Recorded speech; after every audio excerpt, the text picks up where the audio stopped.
Well, dude, we were supposed to have a special guest on this episode, but the guy canceled at the last second. And I tell you, I feel it's sort of like a slight sense of betrayal there. Speaking of betrayal, in a couple of weeks we're going to have Stephen Brumwell, author of Turncoat, about Benedict Arnold. Yeah. Well, I don't know if the betrayal goes that deep, but he ain't showing up. Let's just say that. Think it had something to do with me talking about Taiwan last week? I think it had everything to do with that. That's what happens Maybe when... you need to watch what you're saying. You can't speak against the you-know-who. This is what happens when you depend on someone from Red China. That's the you-know-who I'm talking about. It's America. Well, if you wake up dead in your bed sometime this week, don't blame me. All right, ladies and gentlemen, we're going to get started with the show. You ready? Yeah, but I think there's plenty of people in line ahead of you, so I'm... Not ahead of me. Ahead of China. China. China.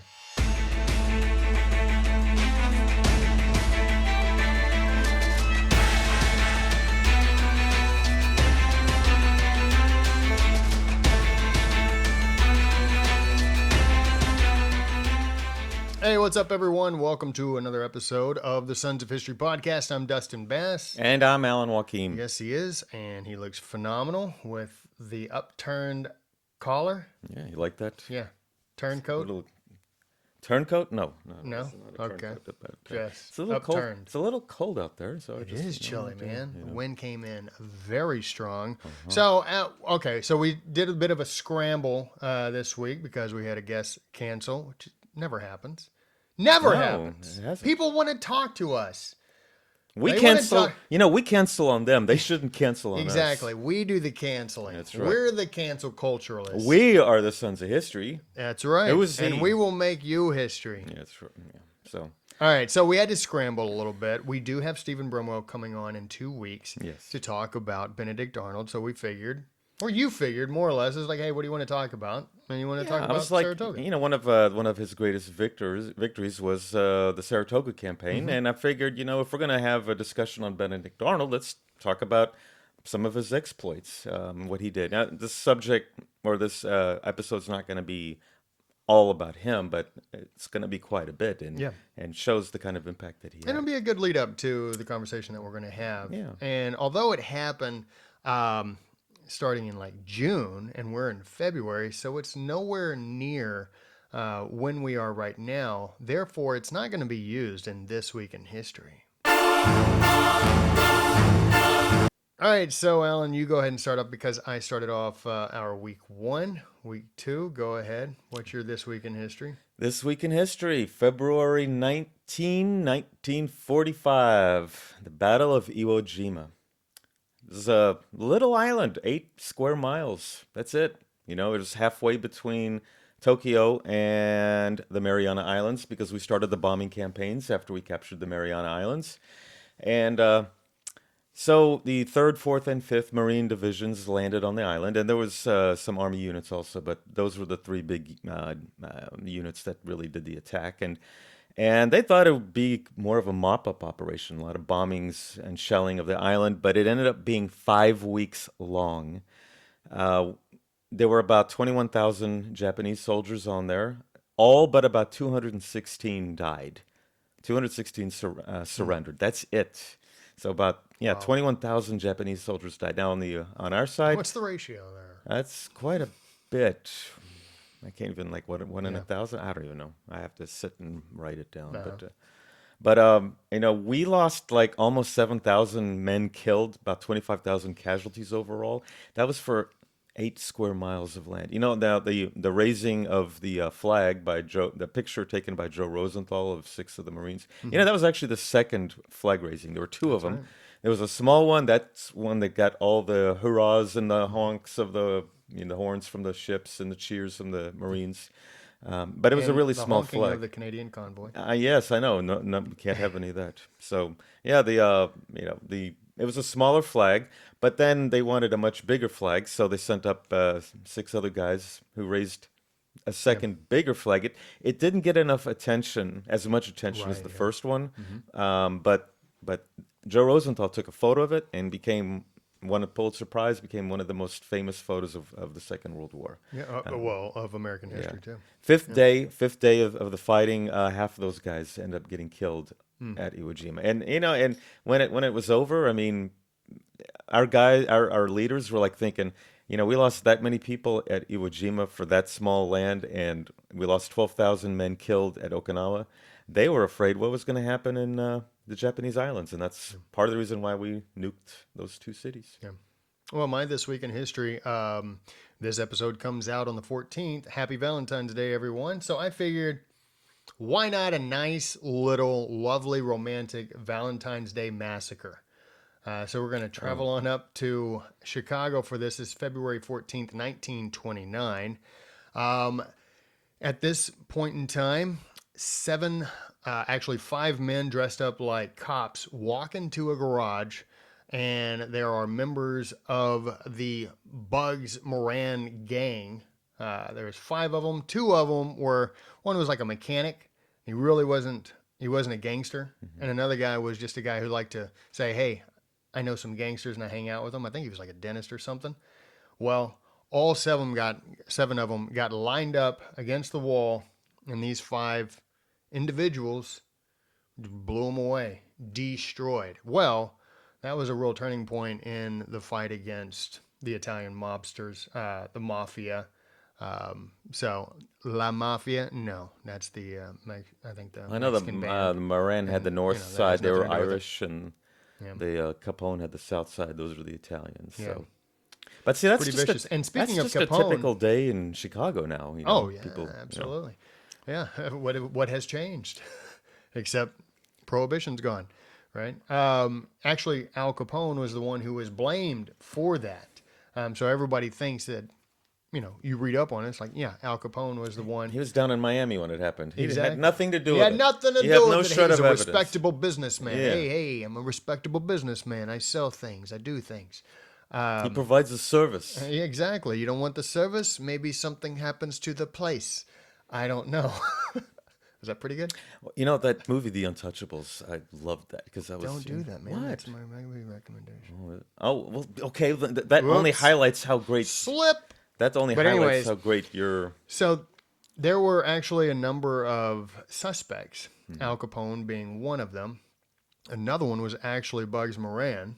I was like, well, maybe it was some type of setup. Another one was But maybe it those was were his some. own men that were shutting them Exactly. down. Yeah. And so, but he was thrown in the mix. Hmm. Another was dirty cops. Maybe it was a bunch of dirty cops. But all the money was left there, right? Well, there's another one. There was a book about Capone called Get Capone, and this author comes up. He all this evidence is still there, and one of the things was this guy by the name of Fred Killer Burke. That's not his birth middle name. That's his nickname. Fred Killer Burke actually had killed a cop. They couldn't find him, but they found his vehicle, which had the weapons used in the massacre. Well, Interesting. the cops finally ended up getting him, and he was killed. Was he? Yeah. Okay. I And they heard. never asked him about, hey, what happened? They never tried to tie him to the Valentine's Day massacre. So it very well could have been him, and it very well could have not been Al Capone.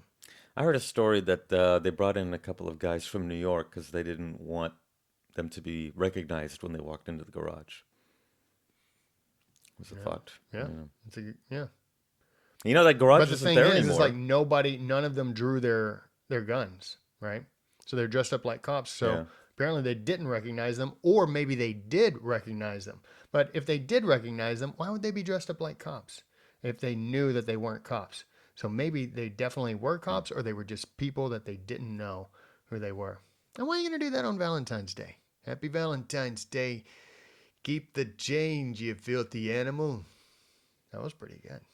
All right, that's our This Week in History. All right, so we're going to get started. Alan, you have your notes ready? I have my notes because We're going to talk about the Battle of Saratoga. No, we're not. We're going to talk about the Saratoga Campaign, as you like to call there it. is no Battle of Saratoga. I've told you that. What is How it? many times do I have to tell you that? What is it then? It's a Saratoga campaign. Okay. Because it was a series of battles, and we're going to cover them all, Hey, or at least we're going to cover most of them. because there always is a chance I might have forgotten one, All but I right. So doubt it. who were the players of this battle or this Wow, a campaign? lot of big players. John Burgoyne, Simon Fraser, or Fraser, one of his guys. Horatio Gates, Benedict Arnold, Arthur St. Clair, Philip Schuyler. A lot of folks. Daniel Morgan was in there. Henry Dan Dearborn. Yeah, quite a. O.D. Morgan, Benjamin Lincoln was there. So yeah, there were a lot of guys. But it was a grandfather of very Abraham. Sir Guy Carleton. He was like the British governor in Canada. So Almost all sneezed. right. So here's this is what happened with the Saratoga campaign. Now the year before, we had the Battle of New York and all that. So William Howe was stationed in New York City, and Burgoyne was up in Quebec. And so here's what the plan was. The plan was that it was going to be a three-pronged attack. Burgoyne was going to come due south through the Hudson River Valley and Lake Champlain. A lieutenant colonel by the name of Barry Saint Leger was going to land land in Oswego and then drive east to Albany. Hmm. And William Howe was supposed to go north from towards Albany. All three were supposed to meet in Albany, Right. and effectively they would split New England from the rest of the country. Hmm. And then there were no bridges, no nothing over the Hudson. So the British had the north, they'd have the west, and they had the seas, the Atlantic Ocean with the Royal Navy. So in effect, they would strangle New England. And then after they're done with New England, they can go after the rest of the country. So that was the plan. Like after I think the following year, they were going to drive east from Albany and go straight towards Boston. So, that was the plan. But there was a slight kink in that William Howe really didn't care much for John Burgoyne. You know, those two plus Henry Clinton, they all came together to Boston, like Yeah. the At the beginning. at the beginning. So William Howe really didn't care for Burgoyne, and he had other plans. Instead of going north, he put Henry Clinton, in charge of New York City, and he sailed to the Chesapeake and decided to attack and capture Philadelphia, which he did, and it led to a series of battles. But you had battles of Brandywine and Germantown and all that. But while that was going on, we had a huge campaign up in the north. Northern Department run by Philip Schuyler, and he put some troops in Ticonderoga. Didn't really with Crown Point, but Burgoyne sailed from St. John, and they captured Crown Point. He captured Crown Point on June the June 30th. 30th. Yeah, they left around June. They assembled at St. John's in Canada a couple weeks prior to that. So now he had with him. I have seen 7,000. I've seen 8,000. I've never gotten a full number, but I'm going to just say about 8,000 soldiers altogether. That included Canadian militia, loyalists, and the Iroquois Indians, the Hmm. Confederacy. So he captures Crown Point, and then he goes south, and then he there's some skirmishes around July the 2nd. Now, granted, we are about to celebrate our country's 1 year anniversary as an independent nation. So there were some skirmishes around Fort Ticonderoga, but they didn't really watch out for what we now know as Mount Defiance. Back then it was Sugarloaf. It's a mountain that overlooks Ticonderoga. They brought some cannon up there, and Arthur St. Clair saw the British on the mountain that overlooked Fort Ticonderoga, uh, and he's like, "Okay, we quit." But he didn't surrender. He just fled. Yeah. So on the night of the 5th of July was when they were up on the mountain. That night they abandoned Fort Ticonderoga and Mount Independence, which was right across the way in Vermont. So they abandoned it on July the 6th. Burgoyne took Fort Ticonderoga and Mount Independence, and then proceeded to chase the fleeing Americans. They met in around a town called Hubbardton, which was in Vermont. Now, the British won that one, but the Americans fought long enough to slow the British down. So now this Battle of Hubbardton was the only battle that was ever fought in Vermont. Bet you didn't know that one, did you? No, like the Battle of Bennington wasn't even the Benningtons in Vermont wasn't fought in Vermont. Can So you believe that? I The know. deception. So you had the Battle of Hubbardton, which again delaying action, but the British still took the field.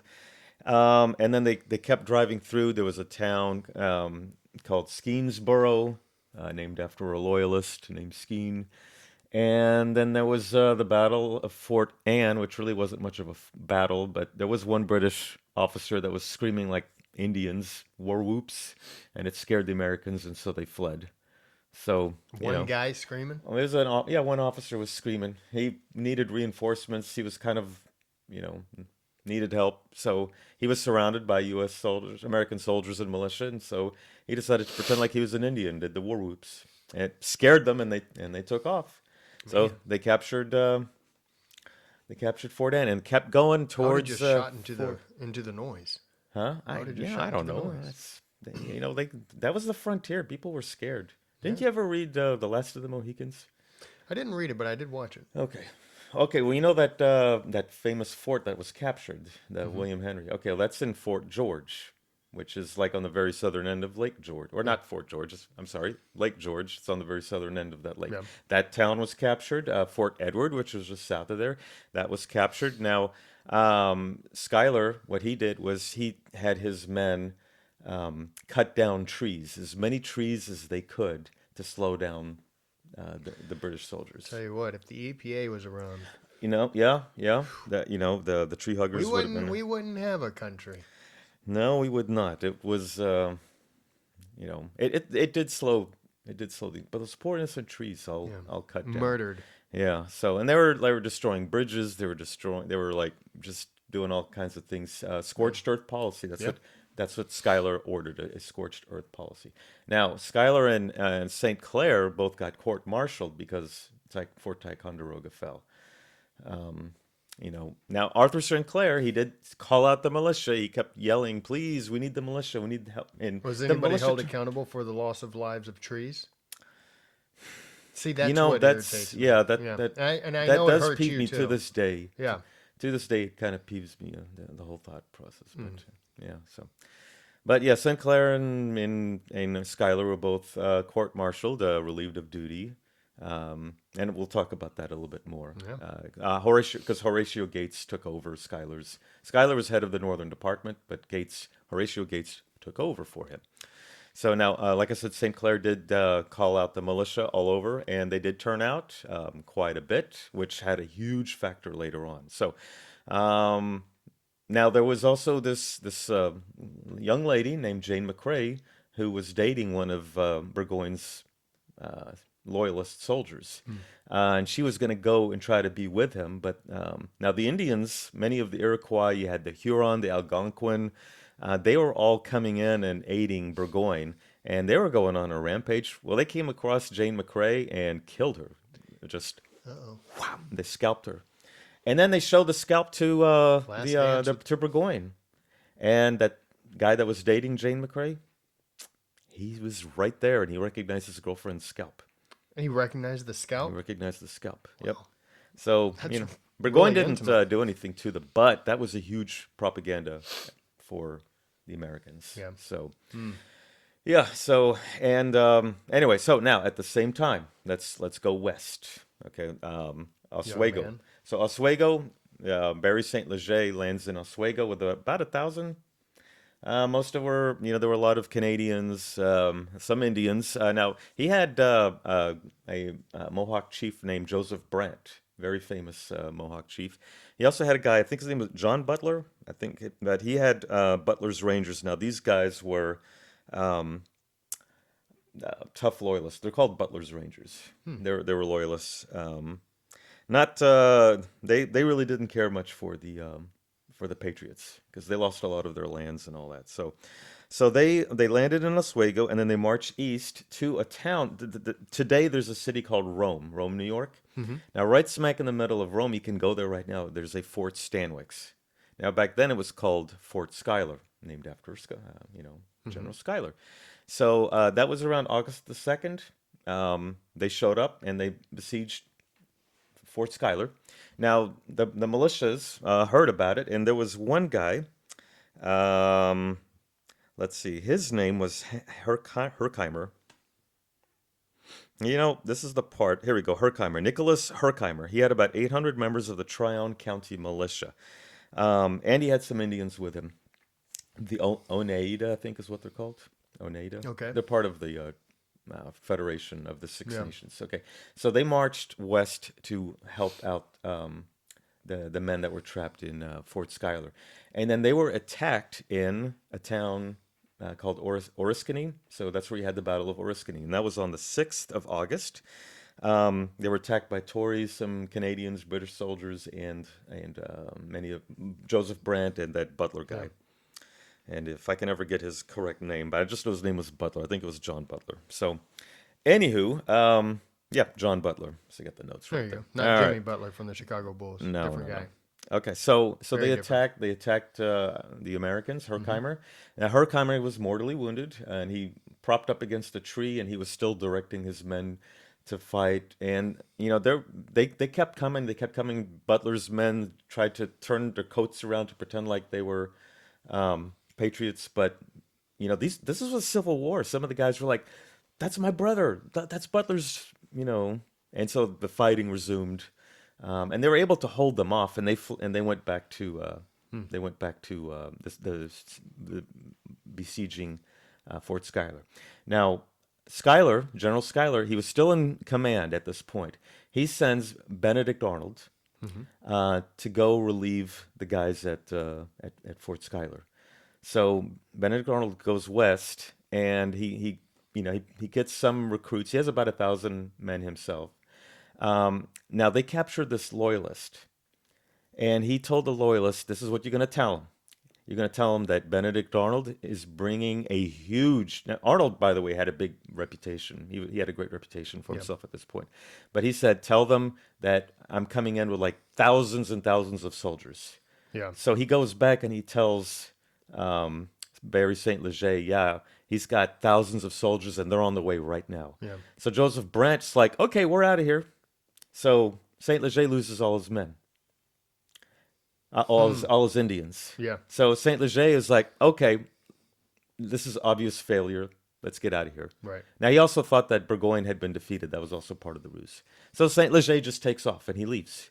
Now Arnold gets to the fort, sends some of his men to chase them, but the majority of the men, they're able to relieve the men, obviously, so they were rescued.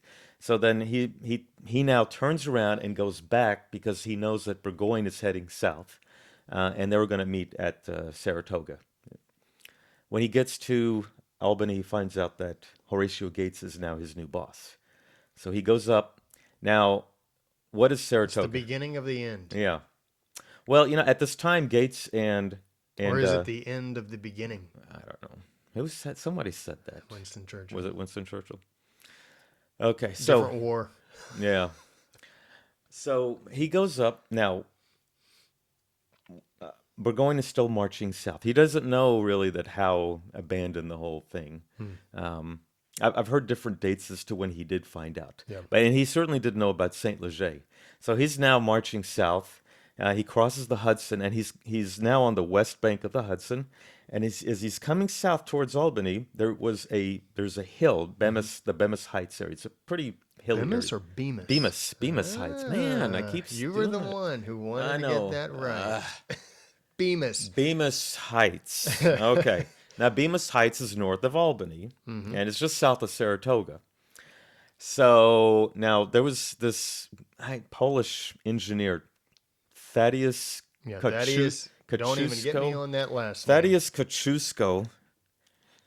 If I can remember, God, you know, why can't he have something like Smith? You know. Yeah.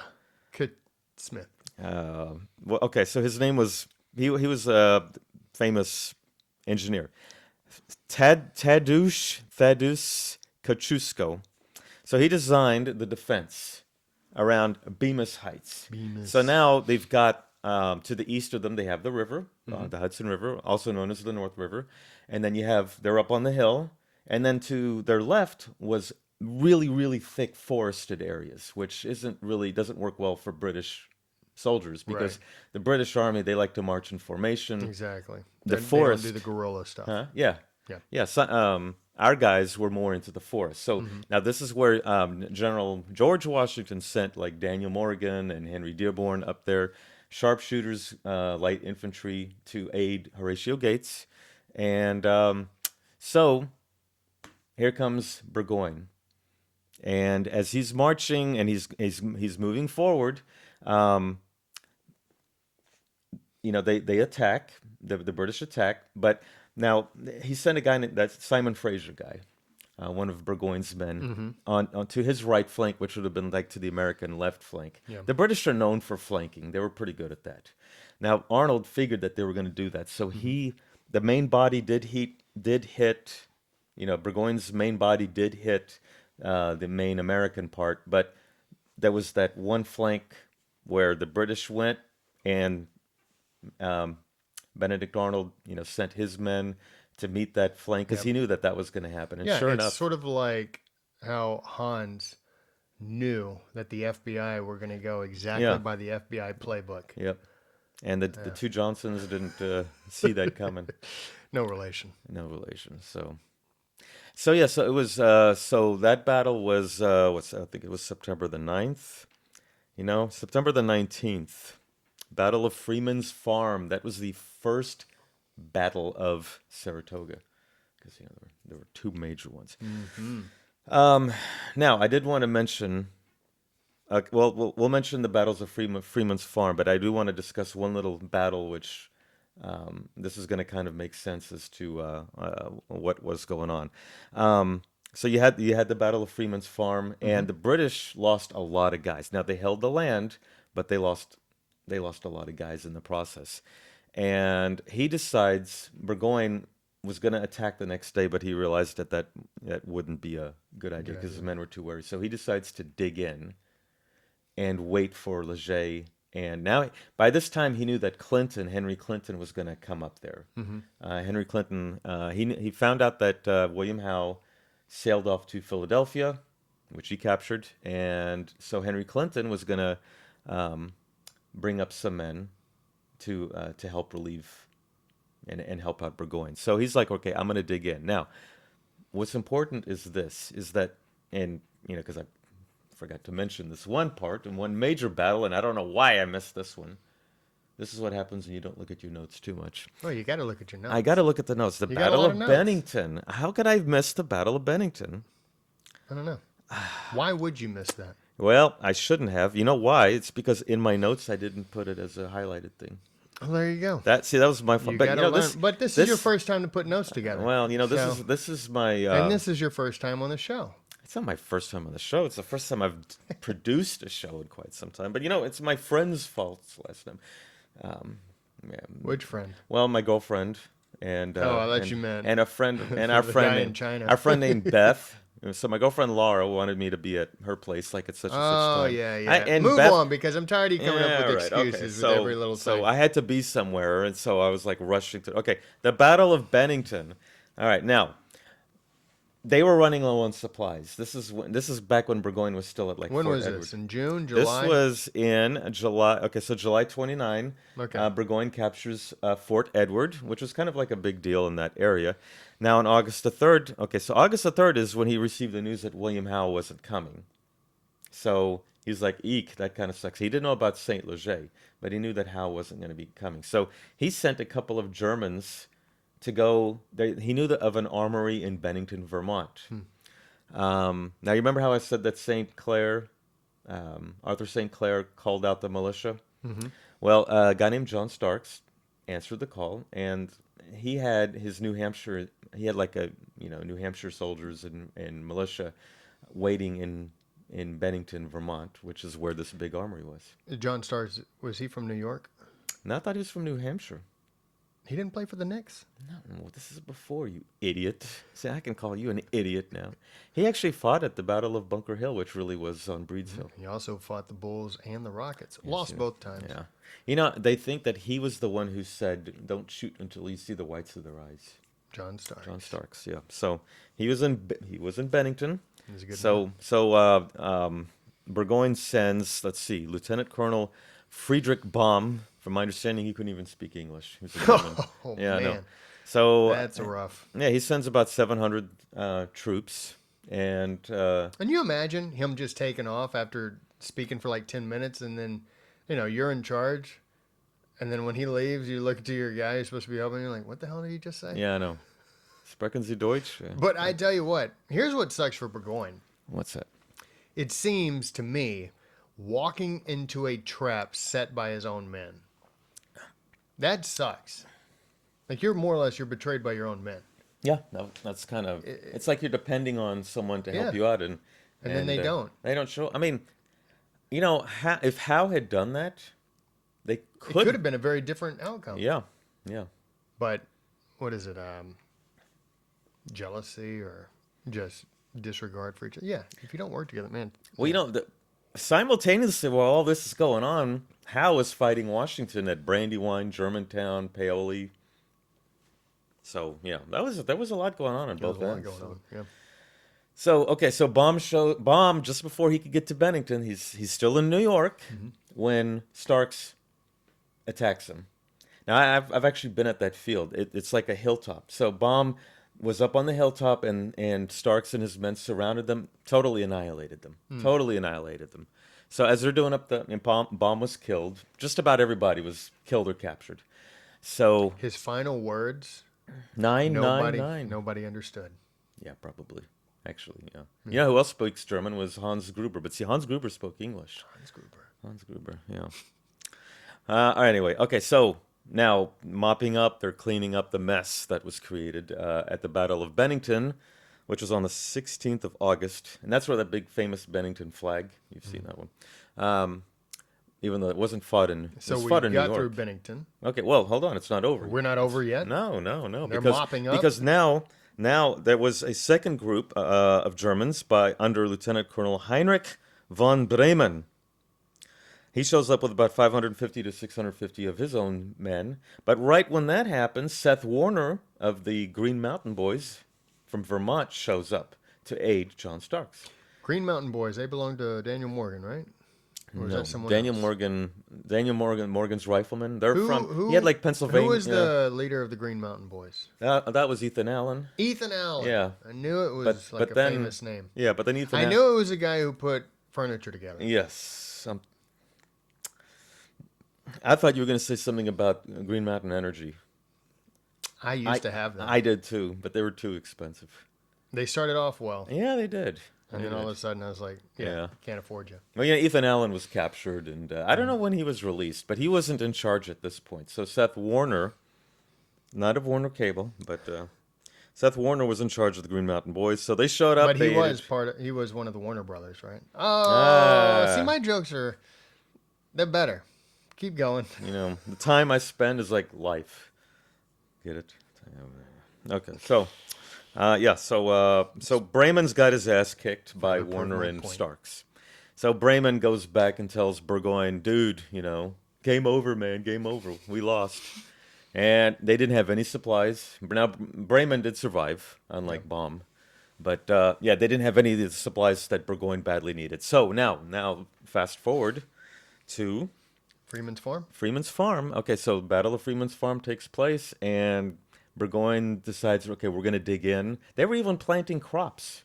Did you know that? Wow. They were planting. They were like, we're going to We're be gonna here for a stay while. here for a while. Yes. So, Like we're gonna stay here for a while. This is not, hey, run to the grocery store. This is, hey, start planting some seeds because we're gonna be here probably for another year. Yeah, that's what they were insane. thinking. That's So they insane. think they were going to stay there for the winter. Leger will show up and everything will Yeah. be honky dory. And then they can, if Clinton shows up, then we can still salvage this attack and Right. and Because in the winter, everybody stops fighting. Back in those days. yeah, Yeah. So you're except like, for "Oh." George Washington. Yeah, Trenton, exactly. yeah. It's like on That was- Christmas Day we will slit your throats. Yep. Now, when all this was going on, word got back to England about the capture of Ticonderoga, and King George III. Yeah, King George III. I'm like going, Yeah. wait, how many Georges were there? Yeah. We had a sixth. That's Elizabeth's father. George III was like going, we won, we won. He thought because they captured Ticonderoga that they had won, and now the French, like the Count, what is it, the Comte de Vergennes, Vergaines, as you Vergennes, say. yeah, he was like the foreign minister. He Yeah. was bummed the British were like telling Yeah, because he was Britain, a big fan of America. Yeah, yeah, and he was he hoping that hated they the would win. British. And he was very close to He and Washington became very Marquis de close. Lafayette. Yeah, right. So yeah, and well, yeah, Lafayette showed up. Hmm. But he was with Washington at that Yeah. time. But um, yeah, so that was the British, the French and the weren't too happy about it. So Britain put pressure on France and Spain to keep American shipping from going to their ports, and France and Spain are, giving them the finger. Although I don't know if the French give The the foam finger like, finger. Yeah. I know the British they have a. I don't know. Uh, Let's not do it. okay, I don't want to offend anyone. Yeah. Well, you will offend me. Okay, yeah, are any Canadians watching this show? I Yeah, don't know. They're busy right I now. know, I know. Yeah. Okay, so now Benedict Arnold and Horatio Gates, they start clashing at this point. They used to be friends. Now they're getting on each other's nerves because Arnold was like, attack, attack. And Horatio Gates was more defense minded, you know?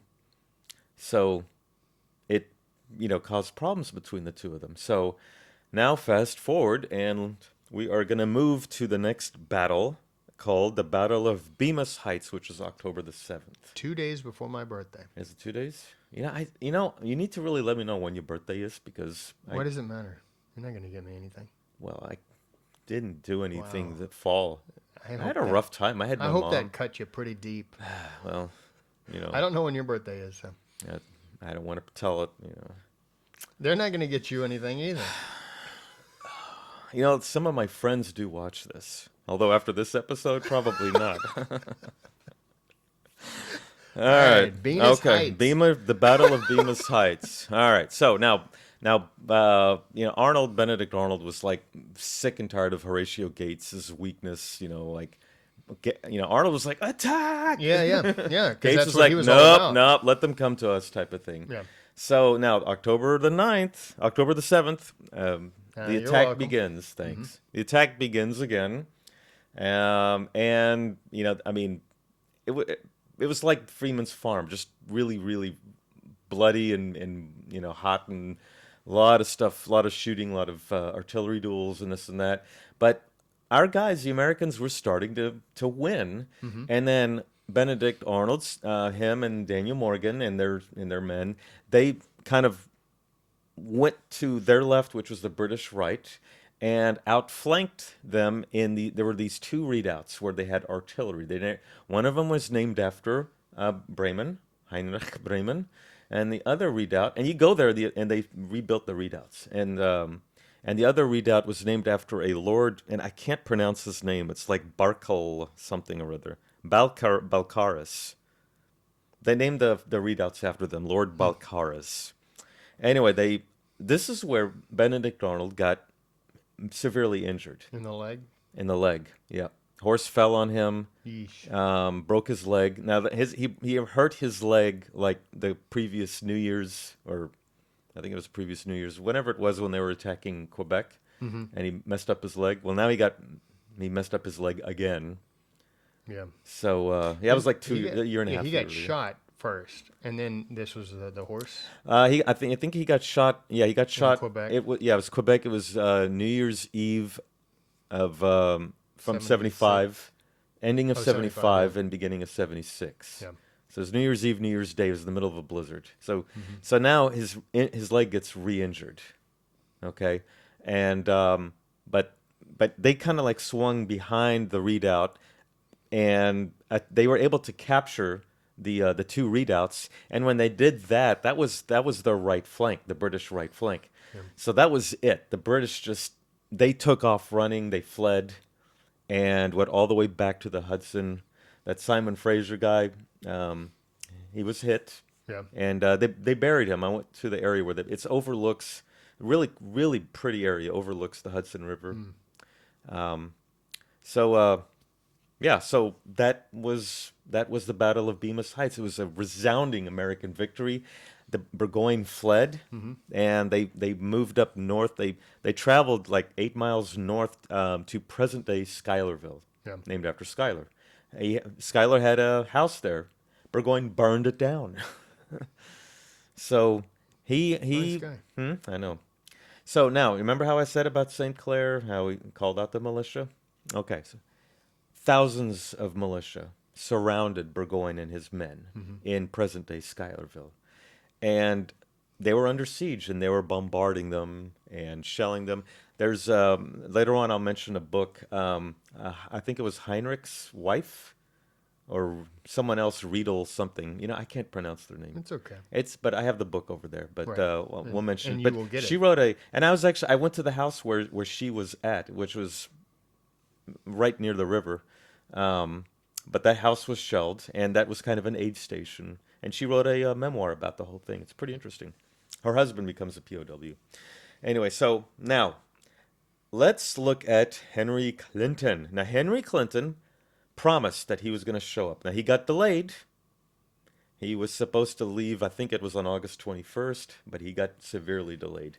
So he finally does take off. He takes about 3,000 men with him, and they go up the Hudson River. There are two forts um, called Fort Clinton and Fort Montgomery. Hmm. Now, both of them were run by Clinton. Wasn't Henry Clinton, like, he was delayed? He was over at Fort Lewinsky, right? You know, you're leaving a Come on, did bad that? taste in my mouth right now. Really? What? Look at you. Should I have said that? You came back. I stained Oh, come on. that coffee. Yeah, let's go. Coffee stained my shirt. Yeah. Anyway, Don't go nuts. I hope is this a family show? Well, I don't once we get deeper into the show, know. it Okay. no longer becomes a family show. All right. Well, all right. So you had two Clintons that were running the Fort Montgomery and the Fort Clinton. Now this is in the Hudson. This is right on the Hudson. We'll show the map and all that. Yeah. But Henry Clinton. So they called it like the Battle of the Clintons because there were so many Clintons involved. Um, so Henry Clinton takes 3,000 soldiers, loyalists, and they capture the two forts. But that was about it. That's about as far as they really went. Yeah. Isaac, what's that guy's name? Oh God, I forgot his name. Isaac something or other. He was in the Isaac Newton, no Isaac Bruce, Israel Putnam, not Isaac. Israel Putnam. Isaac Putnam. Israel Putnam was there, Okay. and he kind of fled.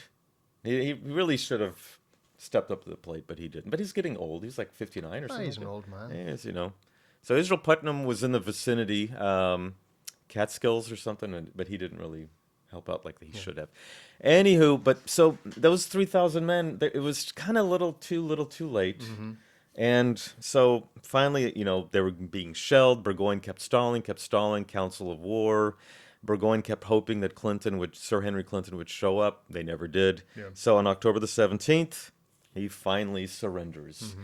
He surrenders an entire army. This was like the first time the British had ever done that. Yeah. 7,000, 8,000 men. Just, that's it. Yeah. Gone. And the only men that he had left were those that were at Ticonderoga and Crown. Yeah, the range of emotions that King George III was feeling from we won to, oh, good grief. Yeah, Yeah. yeah.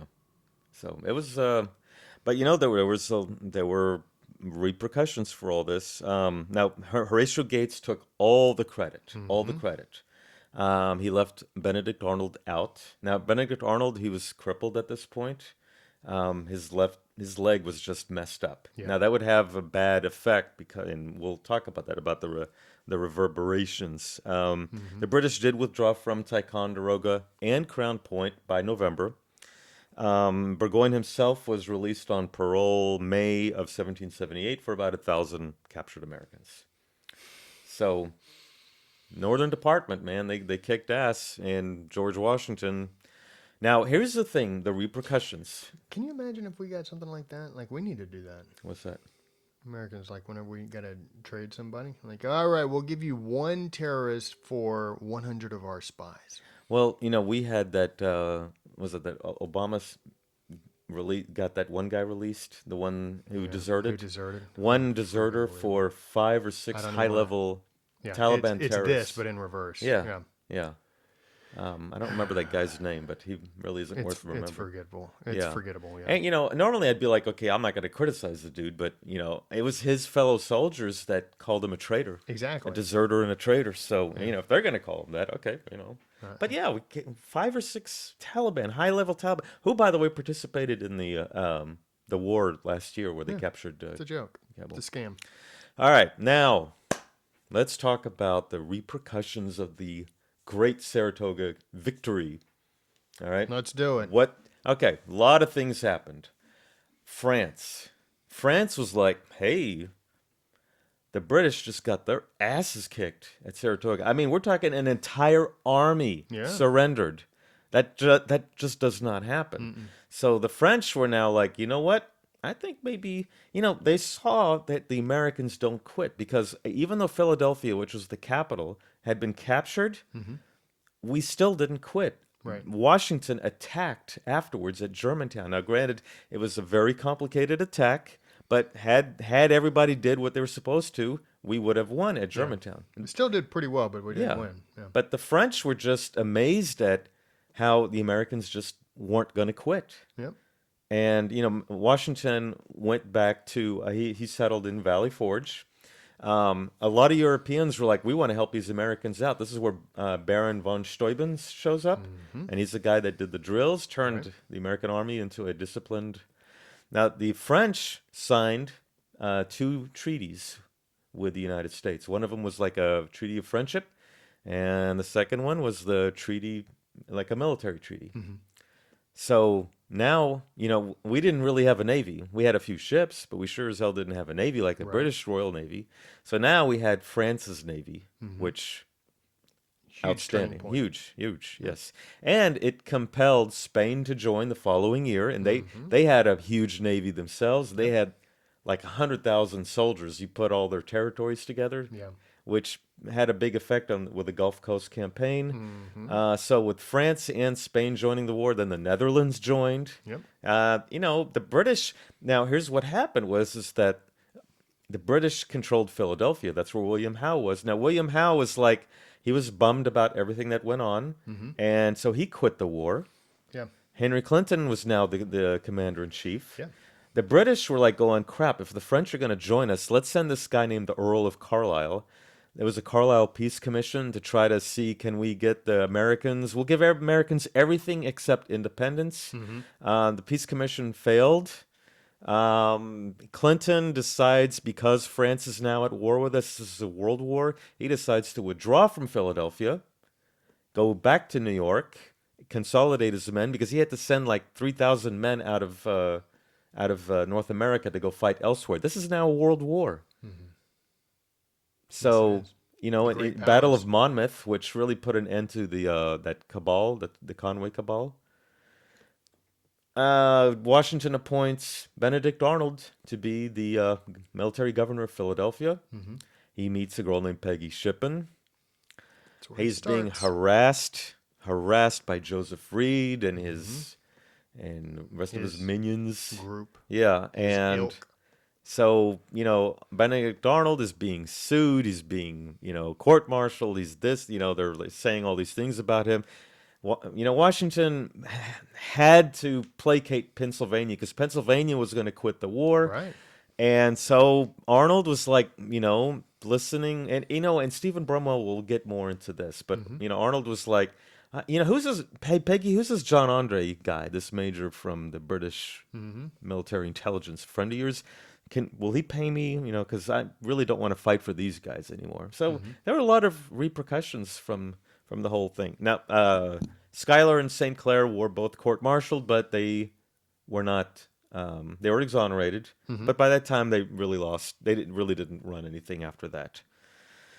So, yeah, that was the battle, the whole Saratoga campaign. I don't want to say it was a turning point. Oh, I did want to mention Horatio Gates. He did pretend like he was the genius, Mm-hmm. the hero of the hour. Benjamin Lincoln, I mentioned him. Now he surrenders at It was called Charlestown at the time. Surrenders with about the same number of men that Burgoyne surrendered. So it was the biggest American defeat of the war. So they sent Horatio Gates to be head of the Southern Department. He gets his ass handed to him at Camden. Yep. Nathaniel Greene takes over. Nathaniel Greene wins the war in the South. So, trying to think, is there anything? Did we miss anything? I think we caught everything. That was about it. Yes, yes. So now, Now you know now everything you need to know about the well, campaign, the well, Saratoga campaign. and I'm going to say this. I'm a fan of Benedict Arnold. I'm not. He's a traitor. You know what? Yeah, he was a traitor. He was a traitor. But you know what? He was screwed. He was screwed by a lot of guys, Joseph Reed and this guy named John Brown and several, Gates.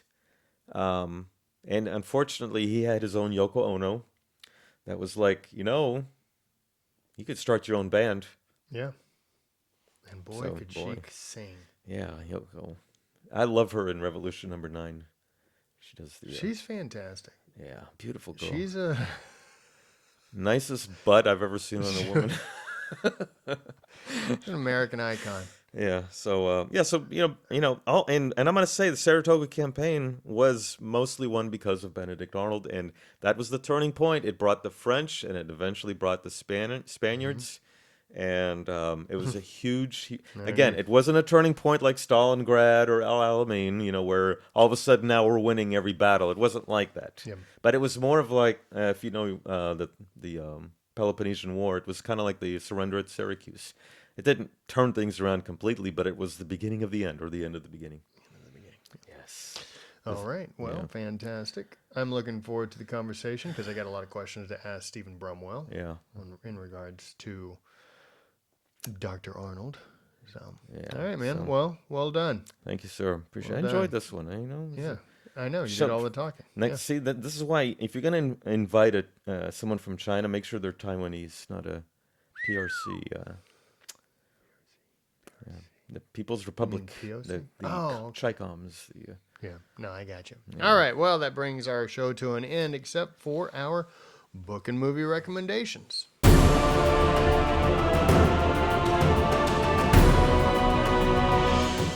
All right, so my book recommendation is a book on the subject of Benedict Arnold. It's actually Nathaniel Philbrick's book, Valiant Ambition. It's the story of George Washington, Benedict Arnold, and the fate of the American Revolution. If you've never read any Nathaniel Philbrick, he's quite a good historian. I really enjoy his book His on the works. Yeah. Yeah. I read his In the Heart of the Sea, which is quite good. Is that the one about the whale or something? About the well. Oh, Yeah. okay. Sort of the inspiration of Moby Dick. I think Essex was Yeah. one, It's pretty good. My movie recommendation, The Untouchables, Kevin Costner, Andy Garcia, Bobby De Niro, and the late, great Sean Connery. Sadly also dies in the movie. Spoiler alert. Yeah, that's a tough one. Did he squeal like this? So yeah, if you've never seen The Untouchables, that's a must. Yeah, That is a great must. movie. That's So, a good movie. all right, that's All it. right. For me, the movie, or not really a movie, but if you can get this, it's not new, but you can find them someplace, I'm sure. The History Channel's classics on the Revolution. It covers everything from all the taxes that took place right after the 7 Years' War up until Yorktown and what happened after Yorktown. So definitely worth getting if you want to know a comprehensive story about the American Revolutionary War. So that is now normally I would say Turncoat by Stephen Brumwell, but he's going to be our guest in a couple weeks. So I think what's it, the 20. It will be the 8th 20. of Yeah, it will be the 28th. 28th. He'll join us on that Saturday. Right. But yeah. But I'll save that one for then. But there's a lot of books. I'm gonna call this further reading, required reading, or whatever for the Saratoga. Okay, Baroness von Riedesel. This is a memoir of she was the wife of one of the Germans who was captured. Talks about the artillery that hit them in the house up in Schuylerville. So that is one of them. Great memoir. Revolution on the Hudson by George Dauphin? Dugan. Dugan? I don't Dugan, know. Dauphin, I don't know. Daugen. Daugen, Revolution on the Hudson. This is all required reading, so, further reading. Those Turbulent Sons of Freedom. Now, this is about the Green Mountain Boys, Ethan Allen, by Christopher Wren. See, that one's easy to... Turbulent Sons, Wren. because the... Oh, you know that Vermont was a country at that time? It was an Hello, independent country. Ren. You know that Remember that? Vermont was an independent nation. The Vermont Republic. Yeah, the Vermont Republic. Ren and Stimpy. Go ahead. Yeah, so you had Vermont, a nation of Vermont, and you had the Oneida Indians helping the Americans. I know. Okay, Bloody Mohawk. These are two movies. These are two Bless books me. about the Mohawk Valley. You have Rebellion in the Mohawk Valley, and you have Bloody Mohawk. These come in highly recommended. When I was at Oriskany, the battlefield, they said get these books. So get these books by Richard Burleth and Gavin Watt. Get these books. Didn't you have a mohawk back in the day when you worked at the Stevens and Pruitt show? I didn't have a mohawk. Where's your microphone? I used Sun-In. How do you think you're being heard? Did that happen just now? I think it did. Okay. Go ahead. All right. So, no, I put sun in my hair. Great. I had orange hair. I just like it was just really just visuals. Okay. Battle of Hubbardton. The only battle I actually bought this at Hubbardton Battlefield. Well, there you go. Yeah. So this is the only battle in Vermont. Now I couldn't find this, but there is a book called The Battle of Oriskany by Ellis Roberts. This is one of those print-on-demand type of. But yeah, The Battle of Oriskany, if you want that one. A book called Proud Patriot. It's about Philip Schuyler, by Don Gerlach. Don't ask me. I don't know. I just, this is... Okay, now, if you want a comprehensive book on the Saratoga Campaign, Richard Ketchum, Saratoga, The Turning Point of America's Revolutionary War. Okay. There you go. All right, That's it. fantastic. That's further reading for all of you. Read them and be the expert of one of the greatest battles and campaigns in the American Revolutionary Are you War. quite done? I'm done. All right. Well, that brings our show to an end. Next week we will have Batya Ungar-Sargon. She is the deputy opinion editor for Newsweek. She has written a new book called Bad News: How Woke Media is Undermining Democracy. I'm looking forward to that conversation. She's with News Woke. Is that what you said? Oh. Aren't you part of the problem? Okay. So that is it. Go check us out on social media and our website, thesonsofhistory.com. I would let you do it, but we're out of time. Oh, okay. All right. See you later, everyone. See you next week.